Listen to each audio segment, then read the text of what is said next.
আসসালামু আলাইকুম গাইস, জুম্মা মুবারক। আজকে আমাদের পবিত্র মাহে রমজান মাসের দ্বিতীয় জুম্মা দিন।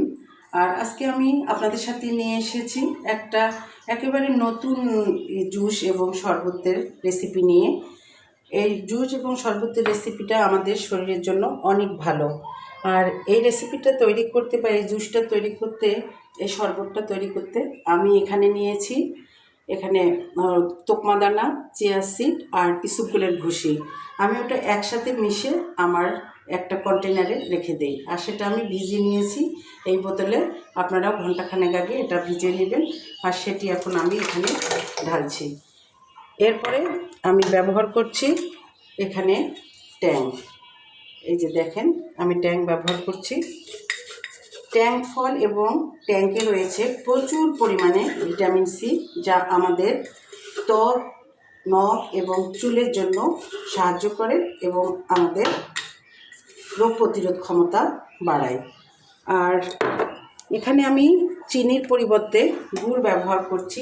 গুড় হচ্ছে চিনির চেয়েও বেশি উপকারী আমাদের শরীরের জন্য। এটা আমাদের পেটের জ্বালা পোড়া কমায়। যাদের প্রস্রাবের সমস্যা এবং প্রস্রাবের সমস্যা হলে আপনারা চিনির বদলে গুড় খেতে পারেন। আর এই অবস্থায় আমি ব্যবহার করছি একটু সামান্য লবণ। আমরা সারাদিন যেহেতু রোজা থাকি, এটা স্লাইনের মতো কাজ করবে। আর অন্যদিকে আমি চিয়া সিড এবং তোকমা দানা আর ইসবগুলের ভুসি যেটা ব্যবহার করেছি, এটাতে রয়েছে প্রচুর পরিমাণের ওমেগা 3। এগুলোতে প্রচুর পরিমাণে ওমেগা 3 ফাইবার এবং অ্যান্টিঅক্সিডেন্ট, যা আমাদের শরীরের জন্য এবং হার্টের জন্য খুবই উপকারী। এই রেসিপিটি আপনারাও চাইলে করে খেতে পারেন।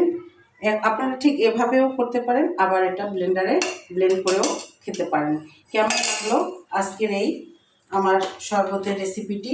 যদি ভালো লেগে থাকে অবশ্যই একটা লাইক, কমেন্ট এবং শেয়ার দিবেন, এবং আপনারাও এইরকম রেসিপি বানিয়ে বাসায় খেতে পারেন। আল্লাহ হাফেজ।